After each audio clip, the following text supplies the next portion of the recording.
Hello and welcome back inside the Parc Fermé F1 podcast, number 836. This is Todd. No, Todd, not now! AKA Negative Camber. You know why I've asked you here. You must convince the villagers that I'm harmless. That's exactly what I need you to do. Tonight, for your kind consideration, we're going to be talking about Formula One news because that's what we do on off-race weekends. But before doing that, of course, I have to go find my co-host, and you know what that means. Yep.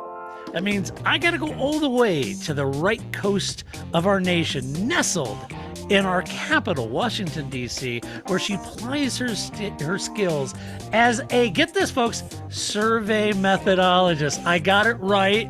I keep saying statistician, but that's what she is. You know her, you love her. The lovely, the redoubtable. Grace! Grace, how you doing? It only took you 836 podcasts. I know, right. 836, and I got survey methodologist correct. Nobody knows what that is. I just tell people statistician. So that works too. When I was dating, that was always one of like my markers. Was like, did I actually explain what I do for a living, or did I just leave it at statistician? And like if it was a successful date, then I would go into the like 12-minute discussion about what I actually do. Otherwise, it was just like, statistician. Let's move on. Statistician. That's what it is. Yeah. That's good. That's But not really. That's just the closest like nurse or I don't know, gas station attendant or something that people kind of know, and it's kind of similar.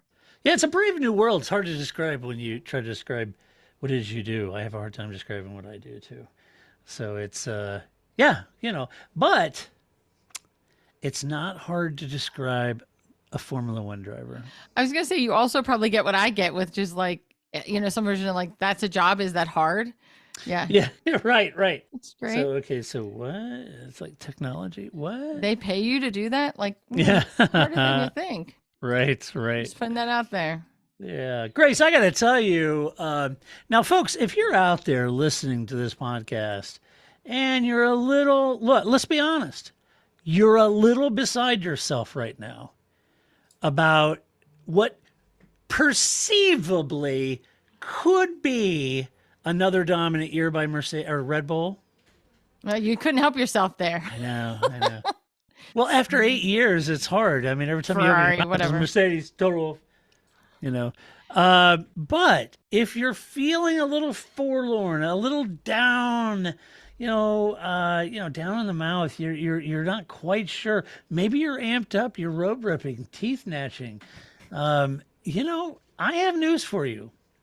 There are other alternatives. And one of those alternatives, Grace and I have been talking about a long time. Now, we don't cover much of it on this Formula One podcast, but Grace and I happen to also be watching the MotoGP series, which is just stone cold fun to watch. It's only because you won't let me talk about it that much. Yeah, right. I know. Because I get all the haterade, Grace. Last week's podcast we put on YouTube was kind of like, why does it take you 18 minutes to get to the actual race review? It's like, dude, I don't know what to tell you. Get to the show! This is the show! It's called building rapport and having a conversation. If you just want the highlights, go read Autosport. Yeah, there's a lot of other, podcasts now on F1. They've sprouted up everywhere, and you can go and you hit the play button. All right, so Red Bull finished 1 and 2 and blah, blah, that's great if that's your thing. But after 836 podcasts, it's hard for me not to at least, have a little rapport. I have people skills. Right, as Don Cherry might say, a little camaraderie. Right. So, come on. Oh. Yeah. So anyway, a great race at Le Mans this past week in the French Grand Prix.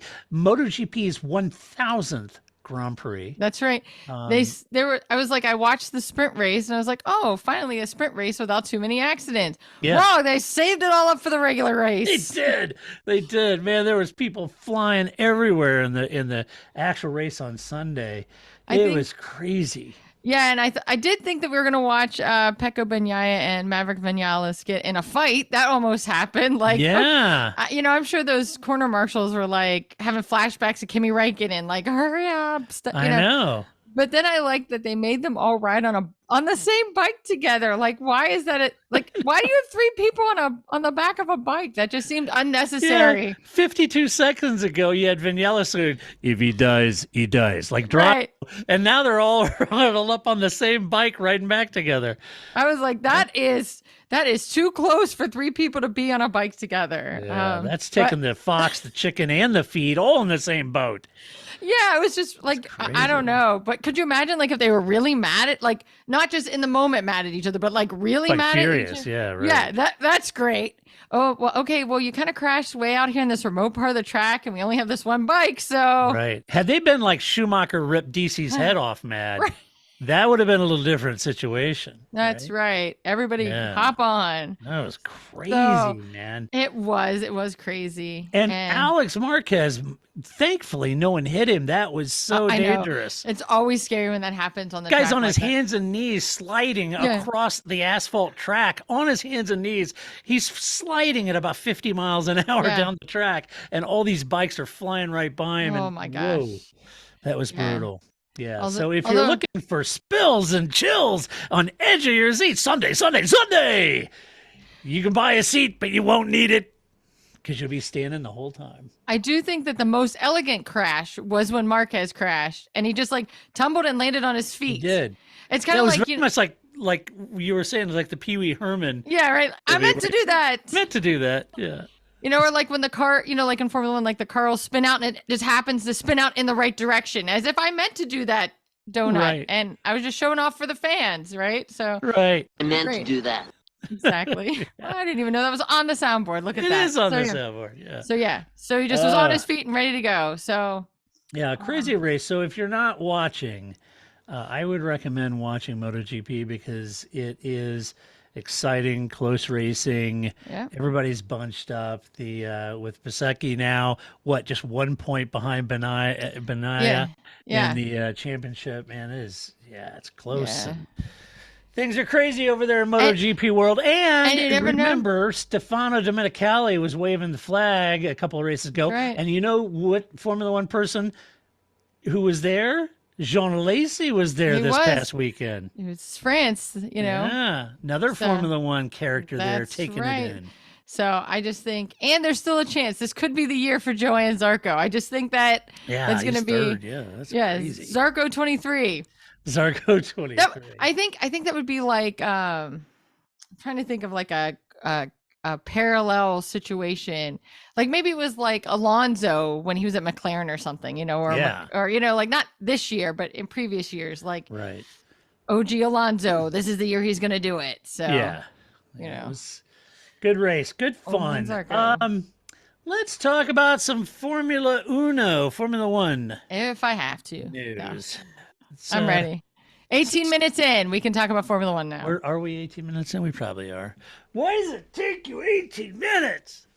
I mean, we're friends. You're here every week with us, every week. Yeah, that's a really good point. So for that individual and others like you, you're friends.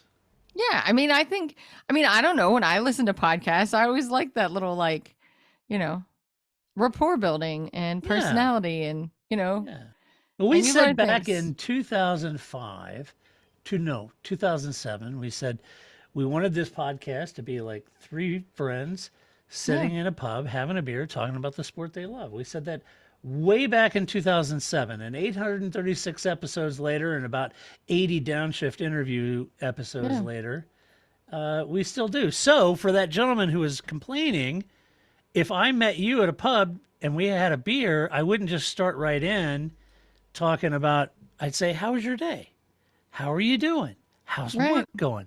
How's the weather? How's the family? Right. So that's all this is, man. It's just etiquette. It's just courtesy. I don't know. It's, you know, it was also now, you know, 4 cats later, here we are. Yeah. So people may think that Grace and I talk like every day during the week. We don't. I haven't talked to Grace since the last podcast. That's right. So we're just catching up, man. I don't know. You're just along for the ride. That's it. You get to listen in. That's it. You know? And then maybe you decide that you don't want to be our friends. I don't know. Like, Maybe this not. is what you come up with. Great. Yeah, true. So, I don't know. Formula One. The first thing I want to talk about is I should know better on Monday mornings. I went over to the race and I got all Mitchell mommed about the head and neck. And so I read this article that S&M wrote, SMM, sorry. That is a different podcast, That sir. is a whole different podcast and one that he doesn't care to be associated with. Suddenly a lot of ears perked up. Like, what just happened here? Nope. He's a recently married young man. Hey, I don't judge, whatever. So there you go. Be you, man. Yeah. Yeah, Scott, be you, buddy. We want you to be you. YOLO, baby. That's right. He walks in, people say, ooh, he's a baddie. Okay. I don't think anybody says that, but all right. Maybe not. Think anybody says gat? Ed Straw, maybe, but Well, for sure. Ed's a dashingly handsome young man. There you go. Let's see. I read this article over there, and it was all about penciling out the 2024 calendar. Now, Grace, what is the first race that comes to your mind when I say 2024 F1 calendar? Australia, because I think it should still be first. Nice. That backfired because gosh, I just thought for sure you'd say China. Oh, well, I mean, that could be too. China. We'll fix this in post. China, because they weren't on the calendar in 2023. And gosh darn it, we're all missing China. That iconic circuit that was shaped after a Chinese writing character that, I don't know, said something about made in China or something. I don't know what it said. Yeah. It was a character. It was a character. Yeah, I can't remember what it was. I don't know what it was. I don't know. It was something interesting. It was kind of cool. But anyway, yes, Australia. That's a good shout. Okay. Yeah, forever it was always the opening race until recently. Well, anyway, the 2024 calendar could be rearranged. Now get this, it could be rearranged to sate the most vocal critics of this globe-trotting sport that seems to skip and hop its way around the world with reckless abandon, or at least that's what they're often accused of. Why do they go to Europe and then they go over to and then they come all the way back? And why if they're in Miami that they don't do Canada, Miami, and Austin, Mexico, and Brazil? And you get all of these sort of accusations, right? All right, seems legit. Why not? So the easy target would be, why not do all the Americas at the same time, and then do all of Europe at the same time, and all APAC, etc., and cut down on freight and travel expenses? Fair enough. Seems like a legitimate thought, right? Now, you'd be forgiven if you went on a big rant down at the pub with your mates to show how easy it would be to make F1 more sustainable and earth-friendly. But unfortunately, if one of your friends didn't mention it already during your Guinness-fueled rant down in a pub in Kent, F1 doesn't work that way. Right. It just doesn't. I'm sorry to be the first person to tell you that. You see, there is already tons of team cargo in region that cut down on freight. So in Miami, a large portion of the team cargo is all sitting in flight cases and already sent to Canada, where it will await the Canadian Grand Prix. And then after that, it will be sent immediately down to Mexico and then to Brazil. So there is already that sort of mechanism existing where they have all the garage hoardings and all this stuff all ready to go at those races. In a very similar situation happens in APAC, right? Yeah, I mean, Ted pointed that out in the last notebook, right? Yeah, he was showing the shipping labels. You could see it on the carts on the containers where they go next, right? So it's kind of like you're running 3 or 6 teams at one time, right? I mean, nothing is ever just one thing. I mean, I don't know. I work in a field where you're always working on 3 surveys at one time. There's the one that just finished, the one you're currently working on, the one you're going to do next year, right? You don't wait. It's just like car development, right? You don't wait till the end of 2023 to go, it's January. Maybe we should start building our 24 car. No, you're still learning lessons off your last car while you're running your current car and you're working on the other car. Right. The same thing, right, is happening with that freight. It's somebody's managing all that, and they've already, figured out what goes where. And and how it's all going to live together, whether it's going by, it's intermodal, whether it's going by truck or by boat or some combination of the Right, two. right, or air. Yeah, and so it's, in those cases, it's got several weeks to get from Miami to Canada, so they'll truck it, right? And through and through customs and Yeah, all gotta that get stuff customs. too, right? Because you would never be able to have back-to-back races unless you only were in the EU, which might be fine Yeah, too. But if you anytime you leave the EU, right, you're gonna have to go through customs, and so yeah, that's right, that's time. right. It is, and so yeah, so they've already got a tremendous amount of gear that is in situ in that region, and it moves to the races in that region. So that cuts down tremendously on the amount of freight that would have to otherwise be sent from the HQ in the UK to every single race around the world. That's Right. not how Formula One works. You also have to consider the challenge of securing a track when there's lots of other series of races at those tracks, Right. such as like at Circuit of the Americas, Silverstone, Monza, Spa, Barcelona, Bahrain, et cetera. All of those tracks, Abu Dhabi, all of those tracks have other racing series that race during and throughout the year Right. that Formula One either has to work around, and you have to work around those schedules. And while F1, let's be honest, F1 may be given some, preference or a lot of deference on, where they fit in the calendar, and then they fit the other series around it. You do have to work around schedules of other major events, just as like Le Mans, right? Right.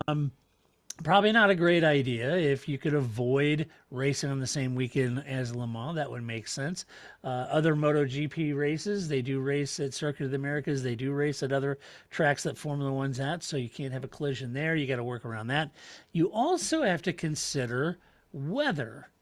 So Yes. starting the season in Canada might be a bit cool in early part of March, right? Which is why starting in Australia always made sense, as does the Middle East, Right. in defense of the Middle East. And it's why it was always getting a little concerning as the races were getting later and later in the year that they would come to Texas in November or December, because that could get chilly, right? Right. And so now we've got cargo that's already in region.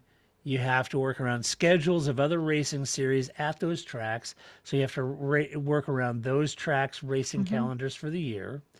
You have to work around weather and, not just, I'm not just talking about snow or hot weather, but also certain areas around the world have rainy seasons versus not rainy seasons, right? So if you're in a tropical climate, there'll be certain parts of the year that will be heavier rainfall and more likelihood of rainfall than others, right? Right.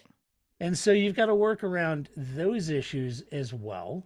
Now, having said that, there is discussion about being even more region sensitive in the calendar creation. And according to the article, the Mitchell Mommed article over at the race, F1 is trying to work around the Islamic holy month of Ramadan, which is early March 10th through Right. early April. So that has to be sorted out, and they made the comment that in the first race, if the first race is even earlier in March than March 10th, then it could be Bahrain that hosts the testing, and then like the week after testing, they would host the first race. Right. So that could be a possibility, or they could have the first race at Bahrain, and then or the test at Bahrain and the first race at Saudi Arabia to open. Regardless of what they end up doing on the opening, then it will head to Australia after that. Okay. Right. So that'll make you happy. I'm just saying, it feels like it should be first. Always first. It does to me too, doesn't it? Yeah. There's just something about Australia being first on the calendar. I mean, I guess it's just when I started watching, right? Australia was Yeah. first, Brazil was last. I'm good with that. I liked it. Yeah. I did too. Those kids had to come and change it. Come on. I you know, agree. I thought it was And I always always reckon our Australian friends deserve to be first race. right. That's right. You know? But yeah, I mean, I think like you were saying, like because it used to be there's like a week between Montreal and Indianapolis, right? So you could do Yeah. both, right? In 2 weeks. But I think it would be hard pressed to like start in Montreal, do, Coda Yeah. or whatever United States race, and then go to Brazil or go to Mexico and Brazil. Like that's a very large swath of Yeah. weather that you're crossing there Yeah. that you have to watch out about, even though they are, kind of geographically all in the same time zone. Yeah, they are, but different latitudes. Or is it longitudes? Yeah. Both. But I just think that, Yeah. right, like time zone isn't the way you want to set up your calendar, right? Yeah, no, it's not. You got a lot to think about Right. as you're putting that together, for sure. Hmm. So they're talking about, obviously it'll have the opener. The other challenge is that South Africa has long been rumored as a possible return Sure, right. to the calendar, and there's a lot of people that have this notion, and you could argue that they're romanticizing the halcyon days, if you will, of Kailami, right? Right, And sure. a lot of people would love to see South Africa back on the circuit or back on the calendar. I'm Mm-hmm, sorry, and maybe Kyalami is the option there. It's sort of, bring it back old school like Zandvoort, right? Right, Kyalami. exactly. So there is some talk about that, but there's also mentioned Morocco and Rwanda also making contact with F1 about a possible location. Now, I think the article mentioned that maybe they had enough backing to maybe pull off a one race event, but then I think, I don't know, maybe it was Rwanda that had a different supporter or backer come in with significant more resources to make a more long-term effort. And this would be really the point here is to have a race in Africa, right? Whether it be Morocco, Rwanda, South Africa, it's to have a presence on that continent because we race everywhere else. Right. And so that's why the drive for South Africa. But there's other promoters and investors saying, hey, why couldn't we do Morocco? Why couldn't we do Rwanda? Why couldn't we do other locations in Africa as long as we've got the back in there? So there's that discussion as a possible location. Okay. Other long-term inclusions are rumored to be Madrid as a possible new location for the Spanish Grand Prix, taking over from Barcelona, the Barcelona, that's right. Barcelona!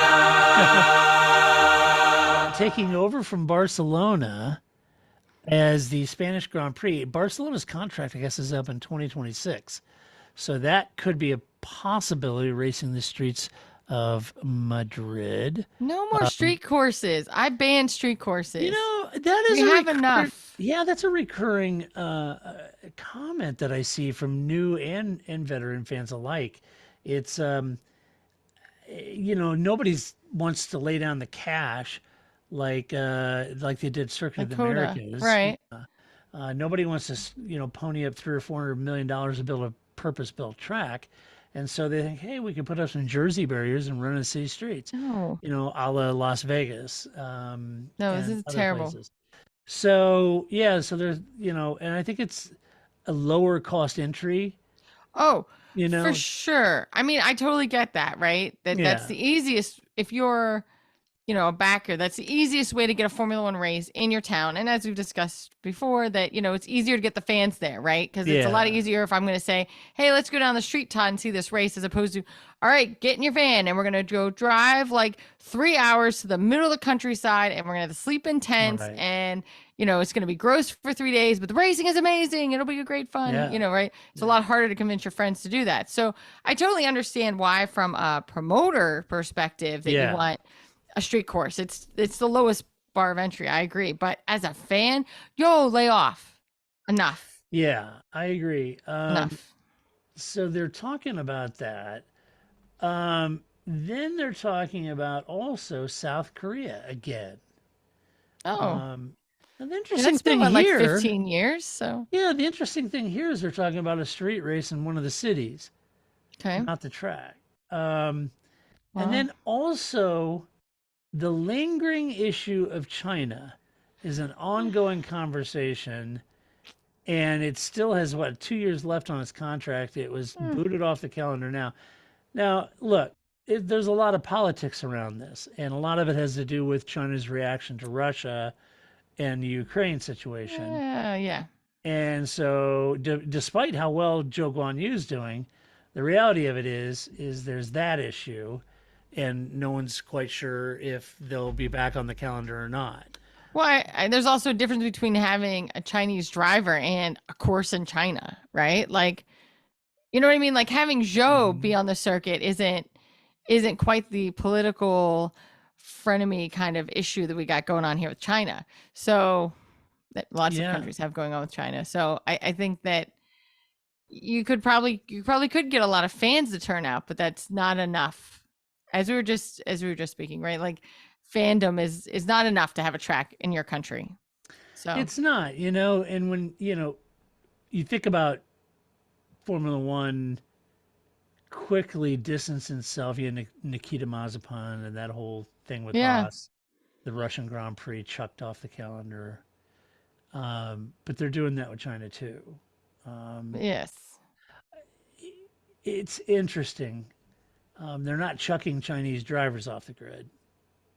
Right, but I guess that's what I'm saying is that I think you can't, is it fair to Zhou? I mean, I guess some of it does depend on who his backing comes from, Was it right? fair to Nikita, I guess? His dad was on the spreadsheet. I think that's a very different situation. Yeah, maybe. Yeah. That's a good point. His dad was an oligarchy who gave money to Putin. That's not like a debatable thing that I just like read on Autosport, What did Joe's dad do? That's what I'm saying. So I guess you could look at who his backing comes from, right? Just like Pastor Maldonado, right? Yeah. I'm sure there's from some nefarious backing that all of these drivers have, or most of these drivers have. But, Zhou, as far as I know, his dad isn't, giving money to the Chinese government.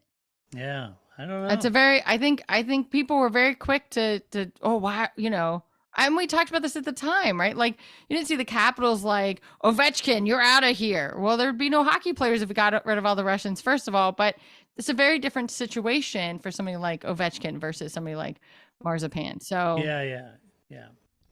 yeah. So there's that talk about China. I don't know if they'll figure that out. Or I think it's a pretty big risk to have a race in China, especially when you could go to the Middle East, which has lots of money, is probably also politically dicey, but we seem to like not mind that. Whoever that is, right? Like we don't seem to mind that. But China, I'd go with the Middle East before I went with China if I was, F1. If I was F1, I'd go back to Malaysia. Sure. I like that track for some reason. I don't know. It was a nice track. Other long-term inclusions, I already added that. Let's see, China. Yeah, ultimately. I haven't thought about Malaysia. I feel like this is like an old high school friend that you brought up. I'm like, oh, what is Malaysia up to these days? I know. What have they been doing? Oh, that's so nice. Yeah, remember the Sepang circuit? Yeah. Is it getting along okay? Is it? I don't know. I hope so. Has it got a job? Is it homeless? I hope it's not living in its parents' basement. It might be. I don't know. We'll have to see the class reunion. Has anybody bought it a new pair of trousers or a new asphalt or what's going on? Doesn't MotoGP still race at Sepang? It does. There you go. So I get to see it at least once a year. I was like, I'm pretty sure they do. Yeah. But, it keeps it in APAC, right? Yeah. So if you were looking for that China slot and you were like, we may want to give that one a miss. Okay. I think fans of this podcast are like, look, we already have to listen to Grace the whole off season. Now we have a spring break and a summer break. Come on, China. Come on. Fill something in there. Yeah. I can't take 8 episodes of her in a row. During COVID, they fished around, they dredged the river for Imola and pulled it out and dried it off. Yeah. So why not? And then they did Portimao, right? And then which was fun. That was a cool track. I know. I wish they'd go back to Portimao. Me too. That would be great. But why not? Why not just say, okay, well, let's do Malaysia until China can get its act together or whatever. This is a great idea. I know. I like Malaysia. Has those 2 long straights. Yeah. Right. Because it's the one with the little round thing that goes. It's really like pretty. At the very end, it's that round seating that goes all the way around. Yeah. So I am thinking of the right tack. That is the thing. Yeah. It's kind of pretty. Yeah, let's get on the horn. Gwen Stefano, we know you're listening. Yeah. We think Malaysia would be a good, maybe Malaysia, permanent, but at least a placeholder. That's right. If China craps the bed, then slot Malaysia in there. You did it with Imola. You did it with Portimao. You didn't charge a bunch of money. Yeah. You did it to keep the continuity of the series. This keeps the race in APAC. Yeah. Right? Plus, instead of Madrid, why don't we go back to Portimao? I mean, I realize they're on Right. the same peninsula. It's fine. Yeah. And why have 2 Italian races when you can go back to Portimao? Right. You know? Keep Or Monza or Imola or one or the other or and go. get rid of Miami or what I'm sure will be Las Vegas and Oh, well, that'll be the come height of back. pomp and circumstance. Let's see. Ultimately, Please send all the I know. hate mail to Todd. I am already at cringe level 8 on Vegas, and I'm not quite sure any of us have. And we a haven't even reckoning. seen it yet. I We just haven't think seen it, but we all know. We all know it's coming. it's not going to be good. It's gonna be Vegas dancing girls and pasties, and it'll be, yeah, It'll be, and some drunk Elmos. yeah. Ultimately, the Concord Agreement is set at a max of 24 races. And I agree with the article. I don't see that going beyond 24. I think even if they went back and tried to do a new Concord, or let's do 30 races or 28, I don't see that happening. 24, you reach critical mass. All I do is watch the sport. I do nothing. I don't travel. I don't even go to like a bar to watch the race. I watch it in my house. Yeah. And I don't want more than 24 races because I have to live. Right. Right? Like, what is the, I don't know. It always feels like so much. Right. Like, I think we should have a fewer. Let's tighten that schedule back up a little bit. It's too much. I agree. I think that's exactly what's got to happen. Yeah. And I just kind of take I just think that it would, I mean, like football, right? That's one of the things about the NFL, right? Like you only have, I don't know, 15 races. Yeah. You only have 15 games or whatever. So scarcity is what keeps you every Sunday watching or Thursday or Monday or whatever day the football's on. So, but when you have this many races, I always find that like mid-season, I'm like, I gotta watch another race. Like I had 12 more races. Right, exactly. It becomes a lot. So don't be more than 24. I think that it's 24 is already too many. So Yeah, I don't see it growing beyond that, which means that you could see more alternating race locations. the old German. the Nürburgring Hockenheim, right? Yes. That old gambit, that old canard, they could roll that out. You could see them do that, and I think this may be okay with promoters who struggle to get the long-term financial obligations of an F1 race in favor of alternating an alternating place on the calendar. And although this has been done in the past with Germany, with Nürburgring and Hockenheim, it didn't seem to work. Everybody lost. I think everybody lost on that. That was a The terrible fans idea. lost, F1 lost, promoters lost, tracks lost. I would have preferred to have just either Nürburgring or Hockenheim than have them split. That just didn't really didn't pan out. I know. And ever since they neutered Hockenheim, where it went out into the woods and came back, I was like, I don't know. So that could be, but there is also this question of, quote, must-haves versus possible flex or alternate race locations. And for years, I got to say, this list of must-have races has remained solid as a brick. Right, it's been Monza, Silverstone, Spa, Japan. Who am I leaving out? Well, who's must-haves? I mean, I think that. Well, I think when polled and when asked, I think most of the fans and drivers, always say Silverstone, Monza, Spa, of course, Japan, right? Japan, right? That's the 4. I know I'm forgetting some. I don't know if it was Brazil, Imola. Brazil Canada. could be one. Maybe. I absolutely keep Montreal. I think. Yeah, so there's always these must-haves that sort of define the sport or that are iconic. Australia was probably the other one, but those are the you can't have F1 without those sort of things. These are the must-have tracks, right? I will say though, with the influx of new fans that don't have all that nostalgia pulling at their heartstrings. That list is a little more fluid. And to that point, the article suggests that if South Africa makes it on the calendar, that Spa is going to be toast. Or they'll possibly alternate with Zandvoort, being that they're in roughly the same region and the same max fan base. Nobody's gonna alternate Zandvoort while Max Schumacher. Jeez, oh man. Wow. Well, Mick Schumacher, right? Like Wow. those That was brain my Owen cells. Wilson. Wow. Yeah, those brain cells weren't working so I well know. there. That happens.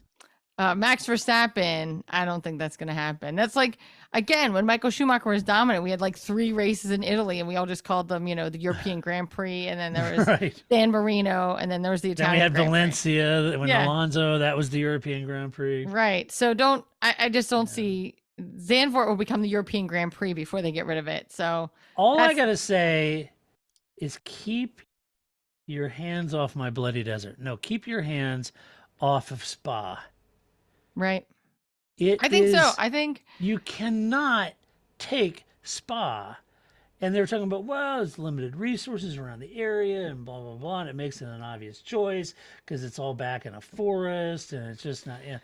I know, but there is no other track like that. And Right. it is an iconic circuit. And did you know that sometimes it can rain on one part of the track while it's dry on the other? You may not have known that or heard that a few thousand times. uh I know. It pains I mean me. I agree. I think you have to keep Spa. Got to keep Spa. I would be fine with getting rid of Monaco. I mean, I've said that before. Like I think if you picked Oh, up Monaco that was track, the other one I was thinking of. yeah. yes. Oh, if you picked up the track that is Monaco and put it anywhere else in the world, we would have stopped going Wouldn't there survive. a long time ago, right? It's just because it's in Monaco, and I especially think because the cars are so wide now. Formula E was just there, and it was amazing the racing because the cars are so much more narrow than Formula One cars that it was like, oh right, this is what Monaco used to be, and it's there's just Right. no. I would be done with Monaco. So of all of them, if you did Silverstone, Monaco, Yeah. Spa, Mm-hmm. Monza, and Japan, of those 5, Mm-hmm. which one would you say is choppable? You say Monaco? Monaco, but don't Yeah. replace it with Miami. That's worse. Yeah. Yeah. If you're gonna replace it with Miami, keep Monaco. At least Yeah, the see, water there that's- is real. For me, that's the big issue. If you're going to add more races and you got to make room, you'd better be putting something that rivals the thing you're cutting. Yeah, I mean, for you sure. can't take a parking lot race like Miami and cancel Monaco thinking Miami has that gravitas. It does not. It doesn't. It doesn't carry. You can't put on Zandvoort or Kyalami and say, oh, well, we don't need Japan anymore. Are you kidding? Right. It doesn't have the gravitas. That track doesn't compare, right? It's almost like you have to kind of like rank them in like 5 categories or something. And so if I you know. take something out of category 3, then that's where you can replace something. But you can't take something out of category 5 and replace it with a 1 or something like that. Like Right. you want them to be. I should forget, right? If you take away, we'll say Suzuka, right? If you take away Suzuka, you better damn well replace it with something that makes me forget all about Suzuka. Exactly. Which I don't think is possible, but Yeah. that better be the case, right? Like, Yeah, exactly. Yeah, it's got to be Silverstone, same thing. But the thing is, Spa is the one track that the drivers will tell you this, that you actually feel like you're going somewhere, yeah, because it's a long track. And the reality of it is that Formula One went through this whole thing where they're shortening tracks to 3 miles. right. And there was a host of perfectly good reasons, I'm sure. But the tracks that, for me, are awesome are the long tracks. The ones where there's a sense of going somewhere, Right. And at Spa, you go up Eau Rouge, down Kemmel Strait, you go Yeah. down through Pouhon, you go down to Stavelo and down at the bottom and come back around and then come up through up to the bus stop. And it's just, I don't know, there's just a sense that you're going somewhere. And it's just an awesome interesting. track. Yeah, it is interesting visually to Right. watch. It's exciting. Right. So anyway, so there's that. Finally, with Audi coming on board, some suggest a German Grand Prix revival is needed. But I submit to you that, like Red Bull and Austria, Right. I'm going to think that Audi might have to foot the bill for a German Grand Prix Yeah, I think so. because the promoters of Nürburgring and Hockenheim can't afford it. Right. They dumped the F1 race. And I say instead of the ring or Hockenheim, I'm with you, Grace. Let's just not repeat what we've done Right. or didn't work in the past. Let's just forego the ring. Let's forego Hockenheim. Right. Let's do something exciting like a street race in Ingolstadt, the home of Audi. Right. So, or, on the mighty river banks of the Danube. So you're right? basically taking Miami and Yeah, placing it in and put it Germany. in Ingolstadt, Germany, right? Right. Or if they wanted to really do it on the cheap, they could move up to, it starts with an N. Name escapes me, the German city where they're testing and proving ground Oh, is. I don't know. Move it up there, Make it an all Audi. Because Grand then you Prix. could have like rain on part of the course and, like, 'cause they would Yeah. have all the different Sprinklers. things. Yeah, right. You could have like the speed The bump. lump. Yeah, right. Yeah, right. Little motocross. Yeah, I think Yeah. this is the idea, right? I think that Yeah. we need to spice this game up a little bit. Have the by big taking hill, it to the incline, and the cars have to go up and put their emergency brake on and see if they roll. They're perfect. Yeah. Could they climb that? I don't know. I like that we've suddenly made Formula One into Double Dare. This is great. Yeah, I think yeah, that, yeah, and right. somebody has to grab the flag and climb Yeah, through yeah. the nose gross. And I think it Yeah. would be great. Oh, it's perfect. So I'm all for that. it's gonna mix it up, Germany. You've tried the Hockenheim, Yeah. Nürburgring flip flop thing. That didn't work. The sky's the limit. Why? Yeah, I like this. I like the idea of you like kind of have to like swoop up, get the flag, break down, Why turn around, not? go over some bumps, some water. Do something Let's see. in Berlin. Do something Yeah, there it in is. München. That München, would be good. yeah. Munich. That would be good. So anyway, let us know what you guys think. What do you think? Is 24 races too much? Not enough? If they brought South Africa on and other South Korea, China, whatever it might be, what are your sacred 5 or 6 that must-haves on the calendar? I feel like we need. Which of the top 5, if they got rid of that track, you'd stop watching? Would it be Silverstone, Monaco, Spa? I don't think So I'd let us stop know. watching. I would keep Boy, watching, you'd be pissed. and I'd be mad. And Yeah, I would you say would. the whole race. So this is what you gave up on Spa for. Right. That would be me. I'd be incredulous. The whole entire Right. race. I'd still watch it. That wouldn't stop Right. me. But I'd be incredulous the whole time. Right. Great. Good job. Right. This is what we got now. Good luck. No, I feel like we should have come with like a felt board, right? Like so I can move I my know. tracks up and down a list, right? I know, yeah. Top 5 down to 1. So you're like, Yeah. oh, Grace, you got 6 in your top 5. Shh, now I gotta get rid of something. Oh, dang it. Right. Yeah. Crazy. That would have been fun. Yeah, well, let us know what you guys think. Also, in other news, F1 needs simplifying, apparently. Now that McLaren has sorted its management restructuring, they've also gone and got their own non-executive consultant in the familiar form of one Gilles de Ferran, Oh. whose daughter Anna once dated Stoffel Van Dorn, by the way. Oh, And I didn't- That's well, I really didn't know that. important for reasons I can't explain. But so there you go. I don't think they're an item anymore. But boy, he was. Well, she's a very beautiful woman. But yes. He Well, was there's dating more her. than just being beautiful, but I think that maybe they had Well, not lunch to at Stoffel. McDonald's. I think maybe he has a little more depth. I don't know. His pictures are sitting in a McDonald's in Kortrijk. I don't know. Does he? I don't think he did that. I don't think it's like his mom with a Xerox machine, like pinning him up for him, right? It could have been him. He could have been in there with some push pins, putting him up there. Yeah, right. Like He could be surface tension. I don't know. I don't know him. I don't know. I just, I don't know. Knowing Jill DeFerrin, Anna's got some depth to her. It's fine. I don't know. Is she a DJ, a musician, something? I can't remember. I don't know. I don't know what she's up to now. I don't know. Just like Sepang, I'll have to ask her at the class reunion. I'm not really sure what she's up to. I think the last I saw, she was dating Elle McPherson's son. Wow. Wow. Was that your Owen Wilson? Wow. Wow. Wow. So, yeah. So there you go. I don't know. I'm sure whatever she does, I'm sure she is a Instagram This influencer. suddenly became like lifestyles of the rich and famous. I don't know. This is a TMZ episode we got going. Yeah, here. right. This is That's right. amazing. TMZ, that's for the younger generation that don't know about lifestyles and the rich and famous like us Yeah. old people, right? Right. So you veterans will know this all too well. Once there is a new regulation or change in F1. The teams react, and how do they react? They usually spend money. And they spend money on these changes. And that's the same situation for, get this, the cost cap, according to McLaren boss Andrea Stella. Wasn't there a boat named after him, the Andrea Stella? Anyway. That's a good boat name. It is the Andrea Stella. I know. It's almost like the Disco Volante. You know, it's a good boat. You know?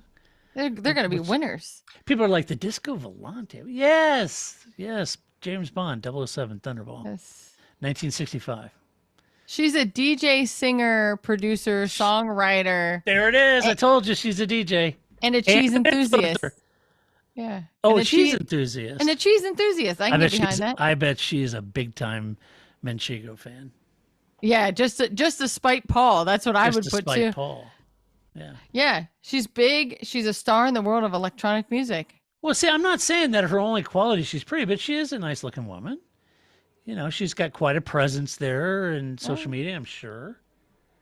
Yeah. Do you see any pictures of her with Stoffel on her arm? Well, I didn't search that. Let's see. She's walking around with Stoffel as eye candy. Yeah. Here's my Belgian eye candy. Stoffel. Oh, there they are. Look at those kids. Look at them kids. Oh. Now, I don't think that's who she's with now. Oh. So, I'm not going to listen to any of the rest of this. I'm just I know. Pictures so now. let me go ahead and cover this story while Grace does a little Google internet sleuthery. So this move has been partially prompted by the way the regulatory framework. Well, wait a minute. Am I quoting him? Yes, this is Andrea Stella. This is what the article says. The move has been partially prompted by the way the regulatory framework has become more complicated. Stella cited the introduction of the cost cap as a key contributing factor. He said this, quote, "The process of innovation and evolution that we have started at McLaren had some priorities that we identified relatively quickly. They had to do with the technical area, aerodynamics.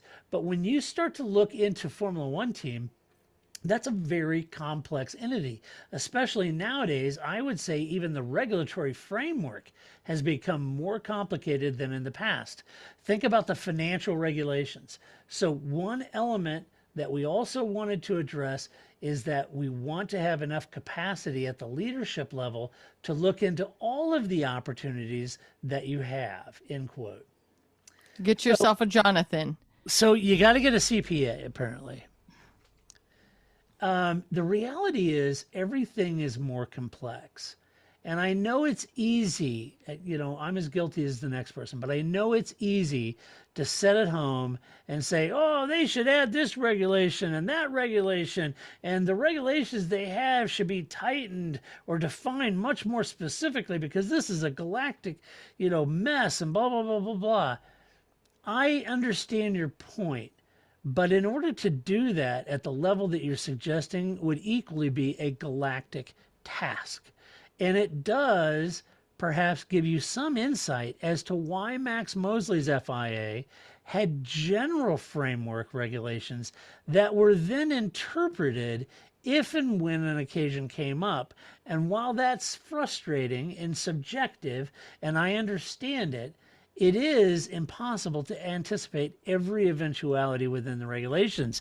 Grace and I had talked in the past about these regulations, and I remember back in the early days of the podcast when Max was still president and something would come up and we, you know, and I was as guilty as the next person to say, this is crazy. This regulation is so ambiguous that you could interpret this any way you want. But it wasn't until I read Max's autobiography that I understood that's all by design, that they have to be broad in scope, that it gives them, it affords them some leeway to step in and interpret and assess penalties or corrective actions anywhere they deem necessary because it was a very broad, wide range of a regulation, right? Right, but you and it was really frustrating back then. Well, it's still frustrating now. I don't know that making it more specific, but I think that I don't know. I just feel like there's something in between really broad and you can't figure out everything. And so, I mean, we all live in this world. We all come into situations where that wasn't planned, but that doesn't mean I just get to do whatever I want because there wasn't a rule about that. I don't, that's just not how it works. So I don't know. There seems like there should just be something in between. We're very stringent and we're super flexible. And I don't know that we've really found that balance under Max Mosley or under the current. And there's certainly no consistency, which is its own issue in itself. It is. Yeah. The consistency, I think, is more of an issue with define more specifically designed regulations. I think it's consistency. If you're going to interpret a regulation one way during one race, then let's be consistent and use that same interpretation. Because it's what you don't want in any sport, right? Yeah. Refereeing is always an art, even in ball and stick sports, stick and ball sports. Yeah, look right? at the strike zone in baseball. Right. So, you know what I mean? There is always some level of subjectivity, but you don't want the refereeing to drive the sport, right? Yeah, right. And so I think that's the same thing here, right? You want refereeing has to exist. Somebody has to enforce the rules and somebody has to interpret rules in the moment, right? But because a lot of things are gray, right? There's like that's just a racing incident. And that was, oh my God, Valentino Rossi just kicked Marc Marquez, right? Like, and then there's a lot of in Malaysia. Racing, it wasn't in Malaysia, but yeah, it wasn't Malaysia, Sepang. Yeah, and there's a lot of gray in between. Anyway, it's been a long day, people.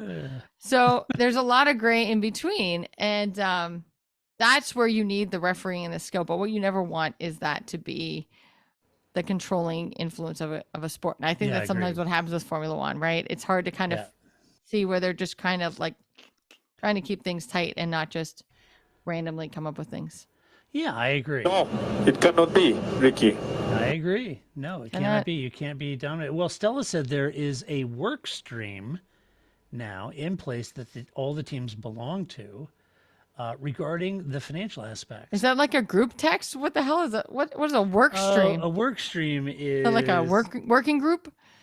Yes, that's what it is. A working group. So we have those where I work. I'm sure I do too, but I like the idea of either work stream is like next to next to, I mean, like different federal agencies we get together, we have working groups, right? So I think that's either the work stream is right next to the soda stream or hold on, soda stream. Okay, work stream, let's go, right? Or a group text, which I also like that idea too of like, all right, who's on here with the green dots? Christian Horner, you're out of here. I'm tired of getting 45 messages every time you comment on something. Man, I'm telling you, teams, and I love all the people that I work with, but they have a group chat, on Teams, right. and they're all really posting really important, interesting information. And then, there's some really good personalities and sense of humor in the group. And there's 20 or 30 people in there, but when somebody gets them going, then everybody's posting funny GIFs and all this stuff. And I love it. And it's funny and it's awesome. But boy, I got to turn those notifications because it's just like bing, ding, bing, bing, bing. I'm over here trying to work and it's like, shut up, But it's true.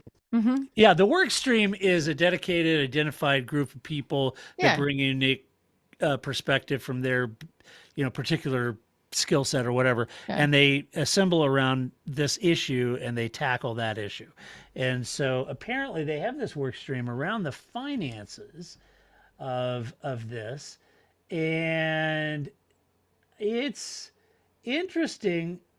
I also think that the team involvement in the regulatory portion and the process development is good, but it can be too involved, if I'm honest. So there's a fine line there that they have to cross about how much. I mean, if the FIA set up a work stream and you got all these teams involved in the work stream to solve the regulatory complications of the FIA, you got to be careful there because, the haves and the have-yachts are going to have a very different opinion about where that work stream goes, right? I mean, speaking of, it's an incestuous series, for crying out loud. I just saw Susie Wolf post a picture of her, Toto, in a boat in tuxedos, sitting with Stefano and Flavio Briatore. So there you go. They're friends. As you do. I posted that same picture when I was with them, but they just like airbrushed you out of it, right? They did. You were there. I didn't wear a tux. I didn't get the memo. Like you're a Pierre Gasly and Esteban Ocon. They just, this half of the picture and that half of the picture, I right? know. And you just weren't in the picture. I know. I don't know. Whatever reason, he doesn't like me much. How do you have a work group with people that are that self-interested? I think it would be. That's what I'm saying. Yeah, you I got to be mean, I agree careful with you. there. Yeah. I mean, right, because like you were saying, like we'll have interagency working groups, and so our problems identified. We all the agencies that work on surveys, we all get together because we're all trying to fix this problem. It's not like, well, my survey is more important than Bureau of Labor Statistics surveys, and so therefore I'm going to hog the solution to myself and not share with them. No, man, it raises all the boats, right? Tide raises all the boats, and so I think this would be a very weird work stream where people are clearly incentivized to be self-interested, and yet you're trying to solve a problem for the common good. I don't know how that works. I don't know. You do want to keep a very close eye on that one. So very interesting. But I agree, everything is very complex, and it's getting more complex, and then that forces teams to spend money to make sure that they have enough headcount and generals in place that have capacity to tackle that complexity. And that just seems antithetical to me, Andrea. But you do you, baby. You're running the Maybe show. they should just hire Martin Whitmarsh back and their problems will be solved. Maybe. Or Ron. Nice, Ron. Why not? Because I don't think anybody's ever said, you know what this needs? More Ron Dennis. Nobody has ever said, you know what will solve this problem? Ron Dennis. Ron Dennis would solve this. I agree. I don't think anybody's ever said that. I don't either. Hey, and final news, Grace. Yes. We're going to talk about this Red Bull advantage that everybody keeps crowing about. It's more than just the DRS, folks. I was reading a very nice article over at Motorsport from the delightful Jonathan he is Noble. delightful. He is a I've not met Jonathan, but I'm sure he is I a don't delightful know that. chap. Well, he doesn't know. He doesn't know that I have met him. He's I only can say that I have. I can say, "Oh, Jonathan, I met you at Coda in the paddock," and he's like, "Oh yeah, nice to see you again." Because he's delightful. He's polite. Oh yeah, you're the guy that Christian Horner yelled at. I remember you. I remember you. Unless Stefano tells him after he listens to this and goes, "Hey, Jonathan, I didn't know that you knew Todd and Grace." He'll never know. I know. He won't know. He won't know that I'm talking about him. Oh, that's right. But that's okay. He's a delightful young man, and I celebrate his entire work. Yeah. I was glad to see him address this, though. Okay. He wrote this article about Red Bull's pace advantage in a more meaningful way instead of just that knee-jerk, "Oh, their DRS is too powerful." Right. And seems to be the same notion the FIA has. And many fans, they're all taking to social media, "Oh, boy, you're going to do something about that DRS. That DRS is too powerful."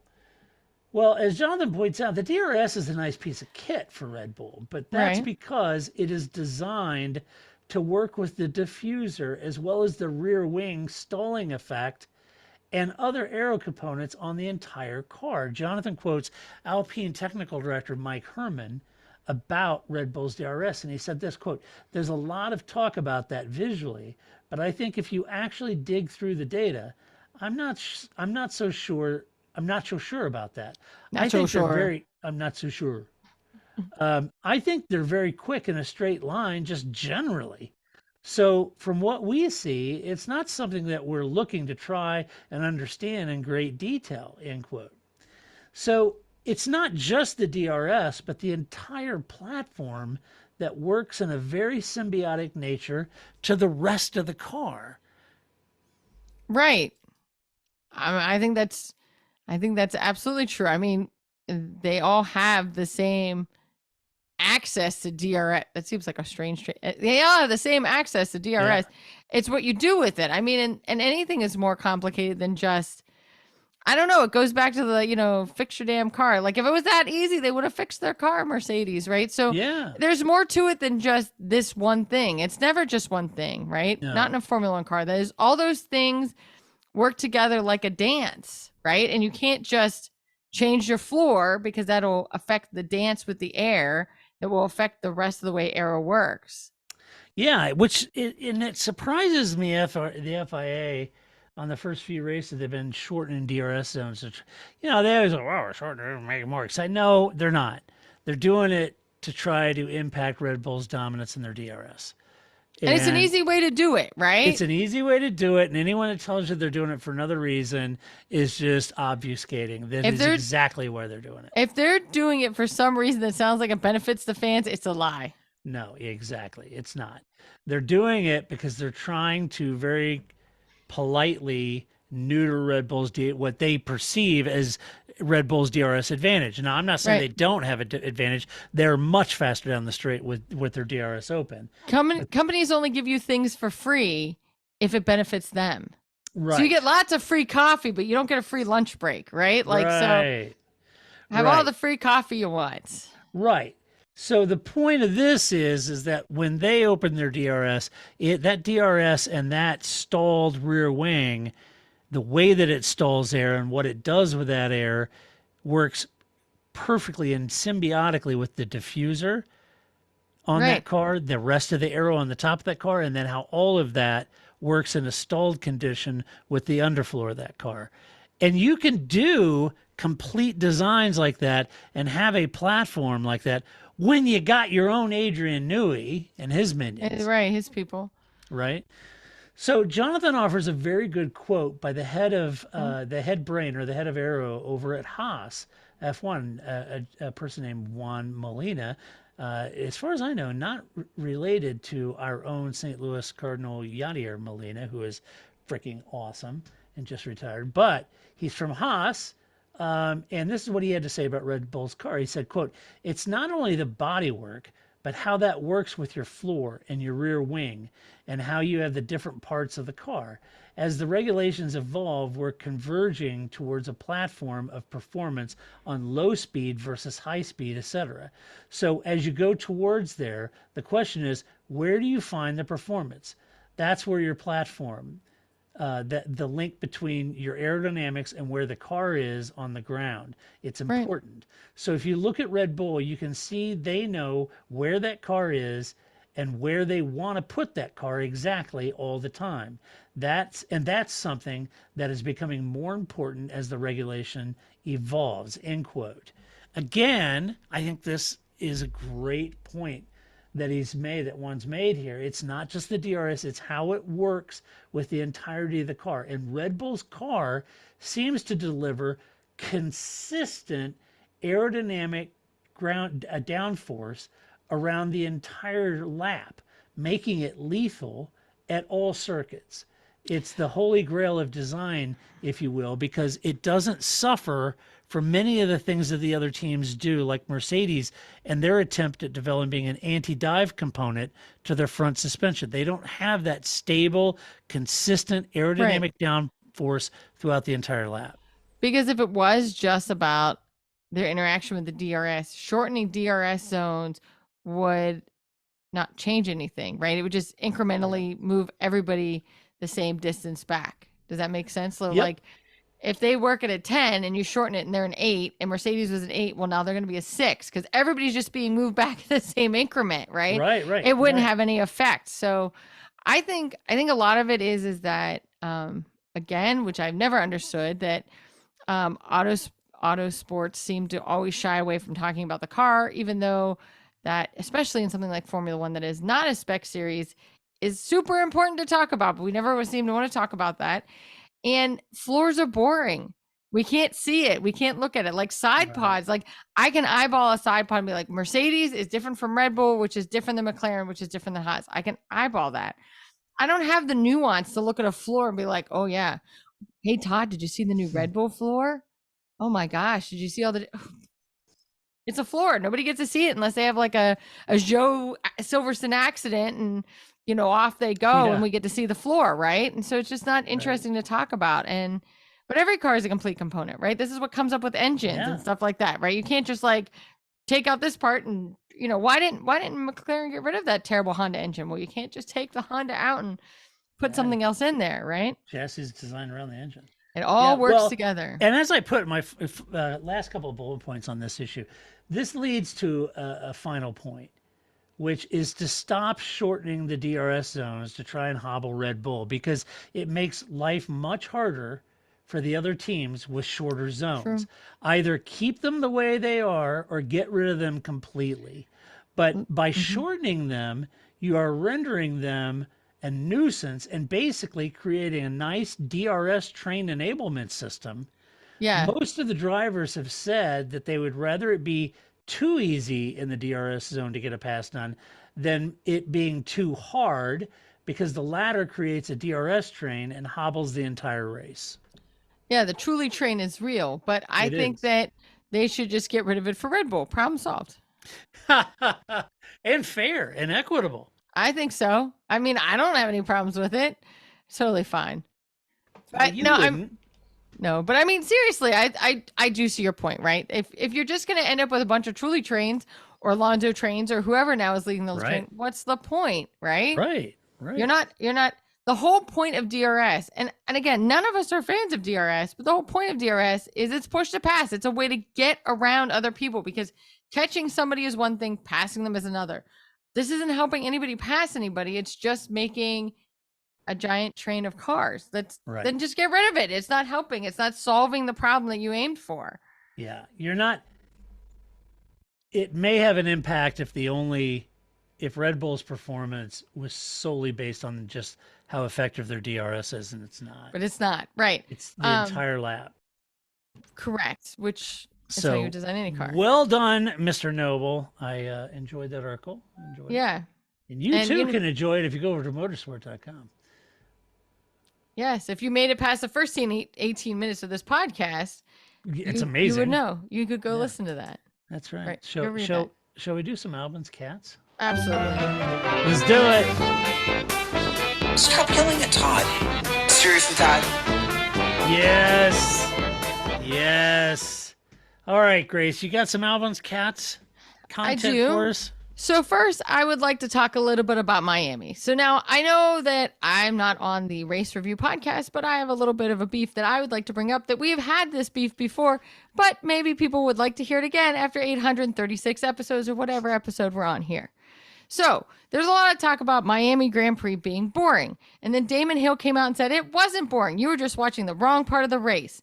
That is true, but that is not my fault, because they only show me the first 3 cars. And so it is boring. If you only watch the broadcast and all the broadcast shows you is the lead guy, it's going to be boring at a place like Miami. So Damon Hill, I hear your point, not my fault. So I don't, unless you have F1 TV or, Red Button or whatever on Sky, all I watch is the broadcast. I don't have some other way. So if they're not going to cover the interesting parts of the race, which is always the mid pack, people are going to think it's boring. Right.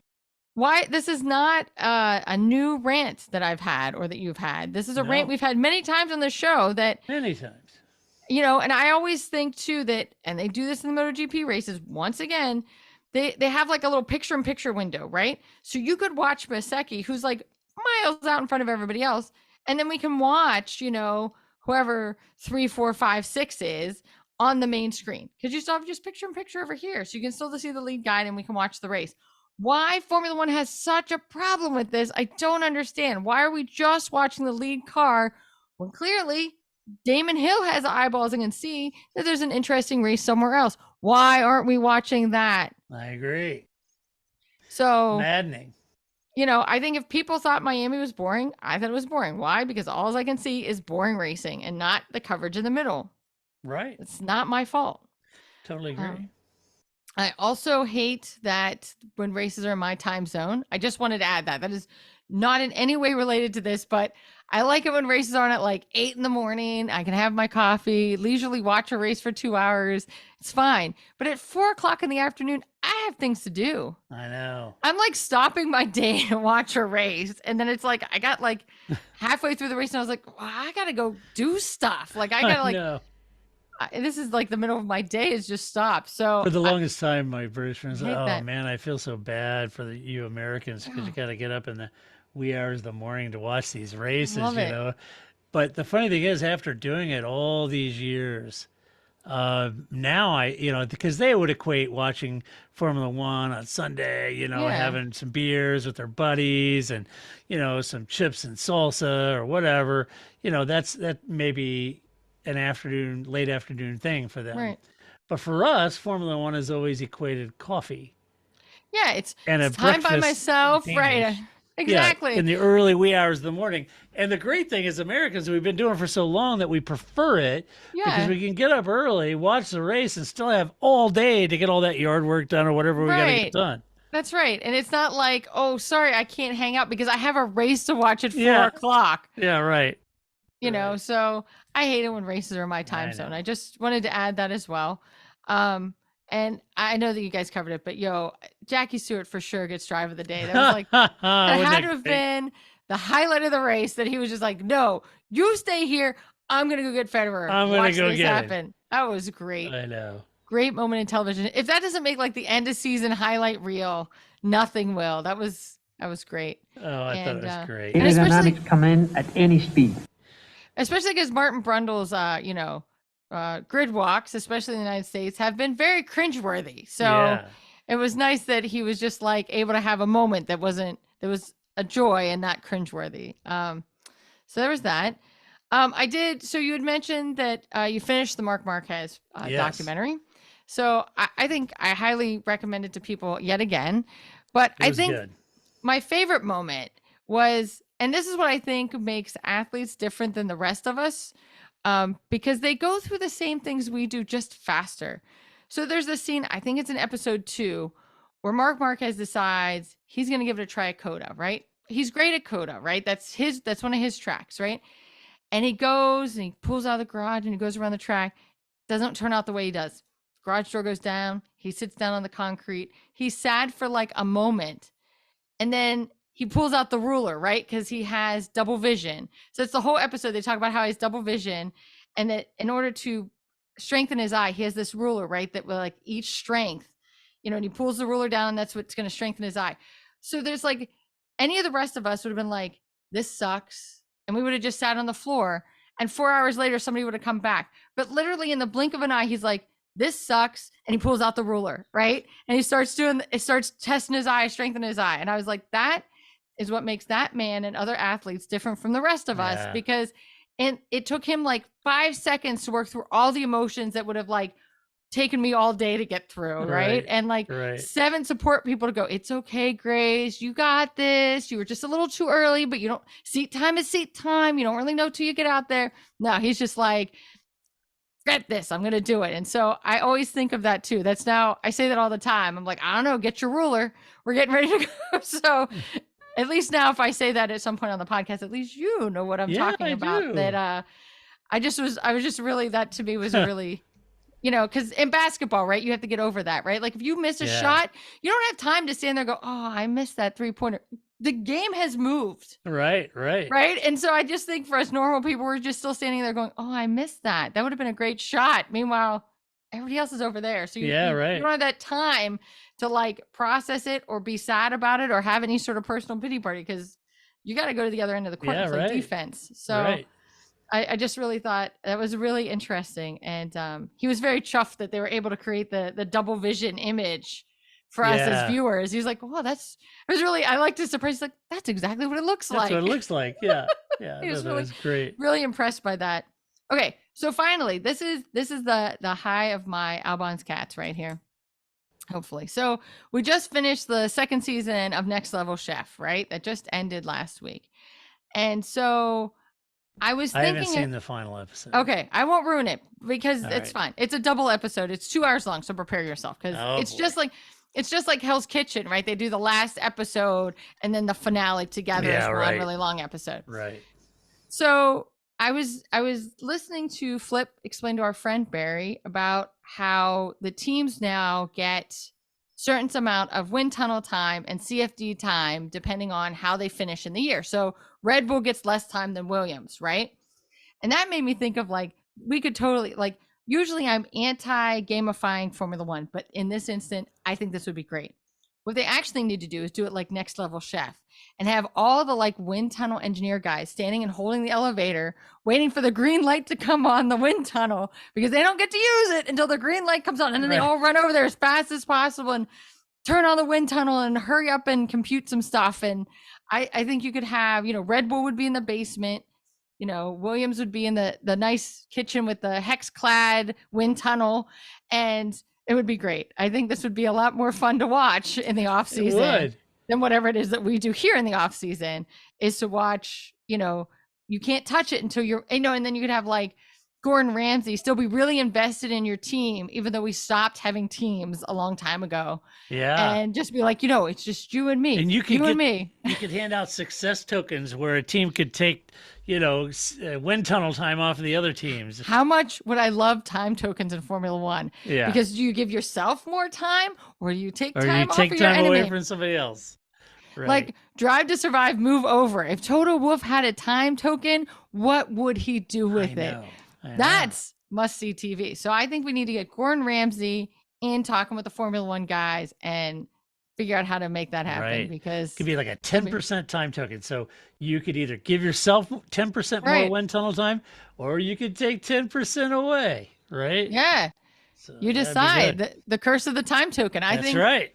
I think this is how we make Formula One interesting. Forget That's it. DRS. Everything we just talked about, we Yeah. don't need DRS anymore. Don't We're need gonna it.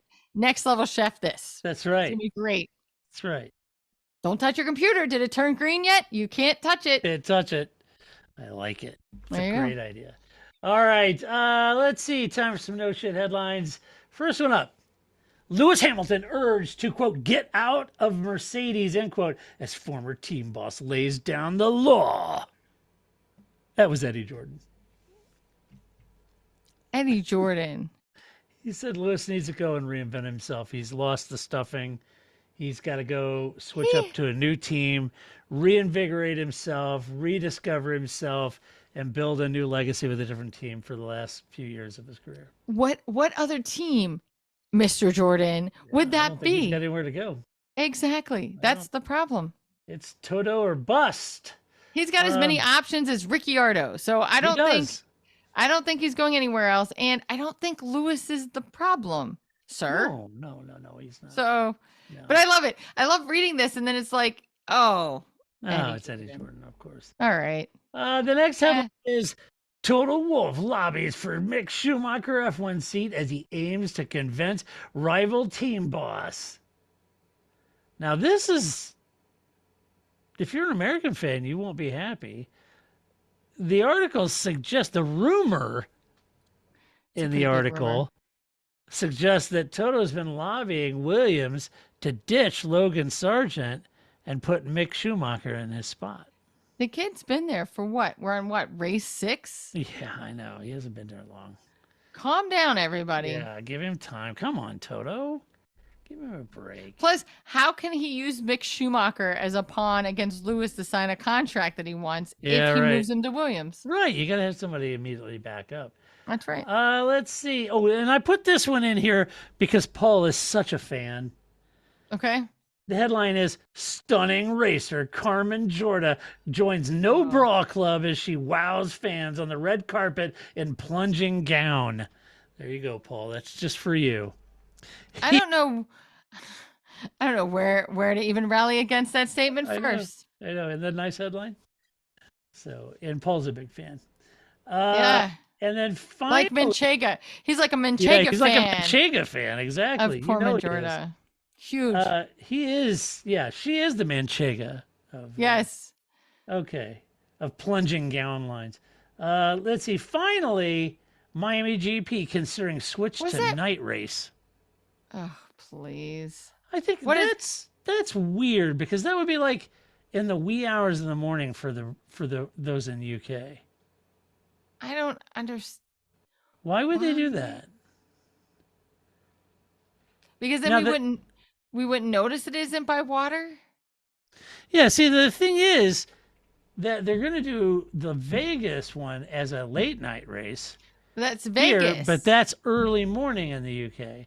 Right. So they would actually experience Formula One the way that Americans experience Formula One. Have you been to Vegas in the daylight? Nobody Yes. goes to Vegas in the daylight. You go to Vegas at night. Right, exactly.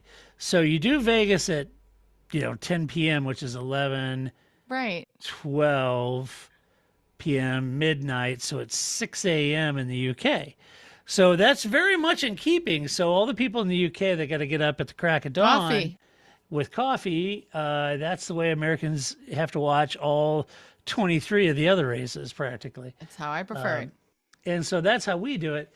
But in Miami, I'm not sure how that plays out because that would be in the wee hours in the morning. What? And especially because Because they're you only wanna minus be- 5 hours. right. But even as a human being that's in Miami, you want to be on South Beach at night. Yeah, much right. like Vegas, right? Like you want to be at South Beach at dark, not Miami Gardens, which Yeah. clearly people don't understand how real estate terminology works in the United States, that garden isn't usually a good thing, much like terrace isn't usually a good thing, right? Yeah. But so yeah, you want to be in Miami Gardens during the day so you can go to South Beach at night, not be Yeah. in Miami Gardens where it's hot. Like that still cracks me up. Like have you never like stepped to the other side of the buildings on South Beach? It's hot. Right. If you're on the like bay side, it's hot, or the canal side, it's hot. It's only if you get the nice breeze off the Yeah. ocean that it's lovely. So if they do a night race and they start at like say 7, that's midnight in the UK. I just think it's dumb. It's, Yeah. I mean, you know. do it in the Middle East because it's too hot in the daylight, Yeah, right. and then you can't tell that it looks like day 2 of your Sims village because there's no infrastructure around it. It's just like sand, and right around your track is where you have some palm trees because that's all you can afford because it's only day 2 of your Sims racetrack. It's some raceway. Yeah, Right? literally. Not the one in Sonoma, but the game, So this Right, is right, The Day 2 Sims. of my racetrack that I designed. And look, Right. there's 3 sheds that they put up and a paddock under construction. Right. So if we run it at dark, nobody can tell that I'm only Nobody on can day tell. 2 We just put of the Sims. lights and colors and flags out there, and nobody will know. It'll look great, and we'll send off some fireworks, and we'll do the Right. little light, on off, Have some waves. drones fly by or something. Right. But I don't know why you We would. get an run- Etihad do a low pass, and a jumbo jet. That'd be great. I don't know. Yeah, not good. Anyway, all right. Well, that does it for this broadcast, this podcast. Whatever we're doing today, who knows? Whatever we're doing, I don't know what we're doing. But I don't. next week we have got a race at Imola, and we'll be reviewing that race, which means I've got to go find Paul Charsley, and we can spend a few minutes in the beginning of the episode to find out what happened at Laguna Seca. For crying out loud, Paul was not happy. I don't think he's going to want to talk about He it. isn't going to want to talk much about it, but I'm going to try to get him to talk about Right. it. So we'll catch up then. He'll but- just want to yada over I that know. one. Yes, he will. But until that time, you Yeah. can go to the website, theparcfermé.com. Share your opinion. Let us know what you think about these stories and more. You can go and leave us a mailbag question for the podcast. If you go to our website, on the menu at the top, over to the right, you'll see a little word that says mailbag. You click on that, and it'll go, and you can put in a question there in mailbag. And hopefully we'll read those on the podcast. If you like this podcast, you can go over to iTunes or your favorite podcast player and give us a good rating. We'd appreciate that. And as always, thank you so much to our Patreon supporters. We could not and would not do this podcast without you. Yes, that's right. We would not do this podcast if it wasn't for our Patreon supporters. And that ebbs and flows. We're ebbing at the moment. So if you've ever felt like you'd like to support the podcast, you can do so. Go to theparcfermé.com. Bottom left hand of the website, top right-hand side, you'll see a link to our Patreon page that says support us here. Click on that, and you can support us as little as $1 a month. Okay, until next week when we come back to do all of this all over again, this is Todd, a.k.a. Negative Gamer, saying so long, Grace. See you in a couple weeks. That's it, man. Game over, man. It's game over.